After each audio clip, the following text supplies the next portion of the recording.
Hey guys, it's Steven. Before the video gets underway, we are really close to 2,800 subscribers here on the channel. If there are a couple of you that have seen one or two, or maybe even 3 or 4 of these videos and you're not already subscribed yet, please do consider doing so. We are so close to 3,000 and maybe we can get there in the next couple of weeks. Welcome to Downtown Sports. My name is Downtown Steven Brown, and in today's video, guys, we're going to be talking about reasons to be optimistic about the 2020 Maple Leafs.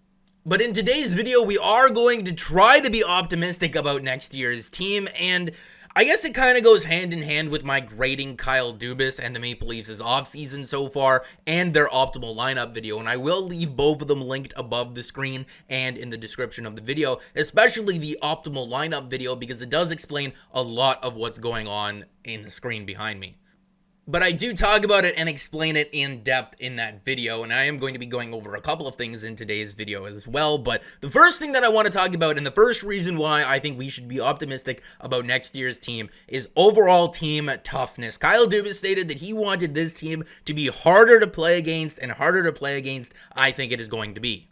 We already know how relentless guys like Zach Hyman and Ilya Mikheyev are on the puck and on the forecheck. So I think when you mix in the new additions that they've made to this team, yeah, they are going to be harder to play against. And I think that that's a style of game that the Maple Leafs have been lacking for the better part of 4 or 5 years now. And if you want to talk about Kyle Dubas hating team toughness, the last year that Matt Martin was here, Mike Babcock benched him in favor of playing a rookie Andreas Johnsson in the playoffs. I'm not going to deny that Kyle Dubas has shied away from adding team toughness, but when you don't have a coach that is going to use the tough guy anyway, why acquire him? And if you want to talk about what needing to add more veteran leadership to this team says about John Tavares as a captain, because seriously, that was an article written by Toronto Sports Media, I would say that this is not basketball. This is hockey. There's not just 5, 6, or 7 guys that you can run out there on the court. This is a 20-man team, and you're going to need different types of leadership. You're going to need guys who can lead by example on the ice, in the dressing room, guys who can be a little bit more of a hard ass, guys who can be supportive when they need to, and having Joe Thornton and Wayne Simmons and Zach Bogosian around, Zach Bogosian being a guy who just won the friggin' Stanley Cup, I think would really, really help this team, and I don't think it says anything about John Tavares as a captain, really. If this team can't snap out of its lazy tendencies that it does display at times and play for a guy like Joe Thornton, then I've officially lost all hope for this group. If there was ever a guy, it's Joe, and he's here now. Another reason to be optimistic about next year's team is that they actually have some depth at the goalie position. Going into last season, it was Frederik Anderson, Michael Hutchison, and the third goalie was Kasimir Kaskisuo, who played 1 game and he got absolutely shelled, and now he's with the Nashville Predators. This time around, the Maple Leafs are going into this season, which is important, with Frederik Anderson, Jack Campbell, Aaron Dell, and I guess Michael Hutchison. But if you're looking at the group between Jack Campbell and Aaron Dell, those are guys who have been backup goalies in the NHL for years now, and guys who have had decent seasons under their belt. And if you're looking at a guy like Michael Hutchison, well, he's the 4th string goalie. We've talked about Frederik Anderson not necessarily having the best of seasons last year, even when factoring in the Maple Leafs' very, very poor defensive play. But I think that having this depth behind him kind of takes a little bit of pressure off of his shoulders, because remember, this is a guy that over the past 4 seasons has played more minutes and faced more shots against than any goalie in the NHL by an absolute landslide.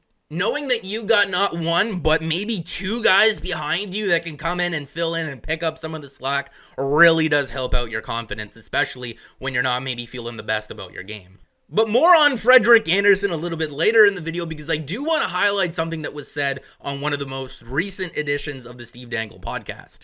Now, this is a Toronto Star article from March, and it is a Dave Feschuk article here, and as much as it pains me to quote that, mangameslost.com is a subscription-based service, so it was nice of them for them to display this for us to see here. Hurting for points, the Maple Leafs have had their injury issues this season, but other NHL teams have been hit harder. A list of points lost in the standings according to data provided by mangameslost.com. So this is factoring in the quality of man games lost, not just the quantity of them.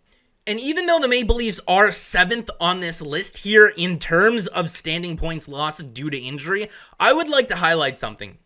I've touched on this before, but Morgan Rielly led all defensemen in scoring at even strength, so 5-on-5, 4-on-4, 3-on-3, in the 18-19 season.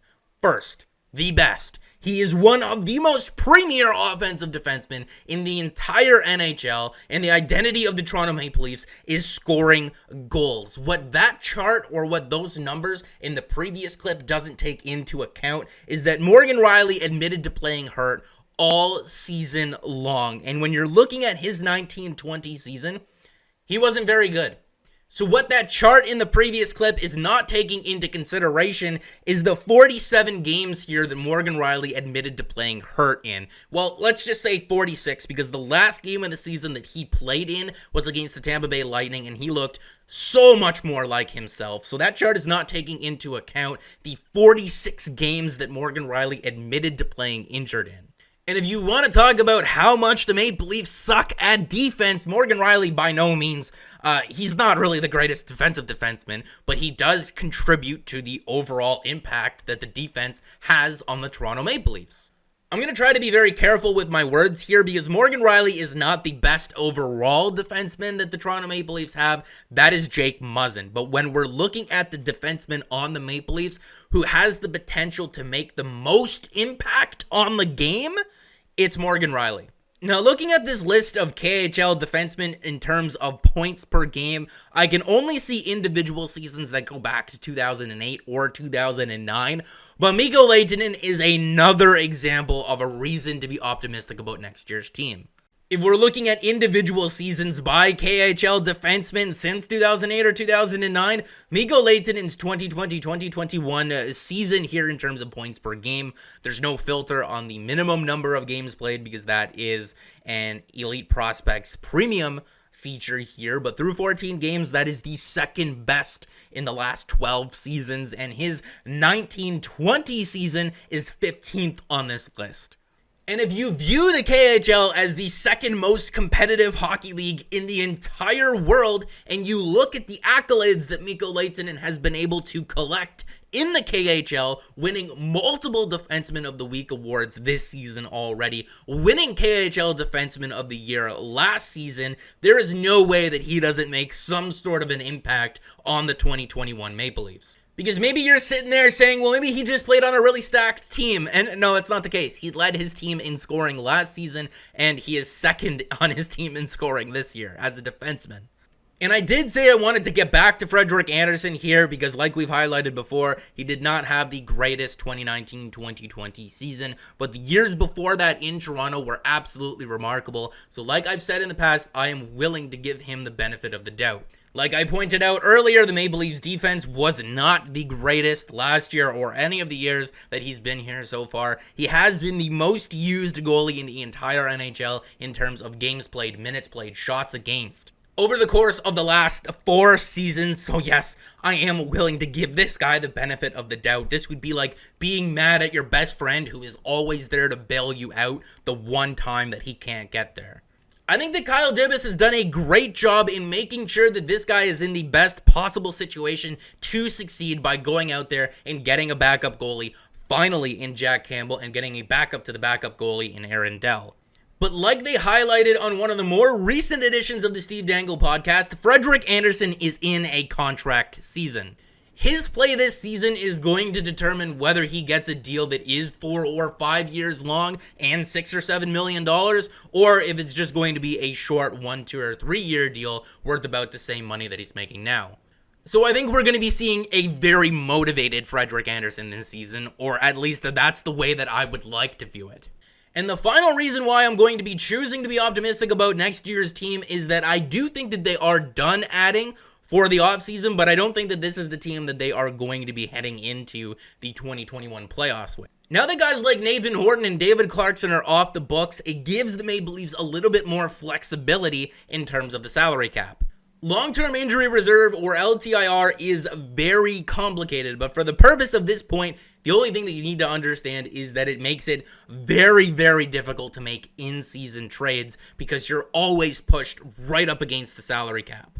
In the 18-19 season, the Maple Leafs weren't using any long-term injured reserve money, and they were able to go out there and get a defenseman making $4 million like Jake Muzzin near the trade deadline. And this year's team has their first-round pick. They have all of their prospects, Timothy Liljegren, Rasmus Sandin. Not saying that those guys are going to be used as trade bait, but they have them. Come next trade deadline, this team could be in a position to add big and get that final piece that this team really needs to push them over the hump. But let me know what you guys think down in the comment section. Do you have more reasons to be optimistic about next year's team, or do you have more reasons to be pessimistic about next year's team? Because the next video that I want to do here on this channel is kind of contrasting this one, reasons why I am pessimistic about the Toronto Maple Leafs next year. But make sure to leave me a like on the video if you did like it, and subscribe for more, because more is always on the way. And guys, remember, I'm pretty pumped about next season.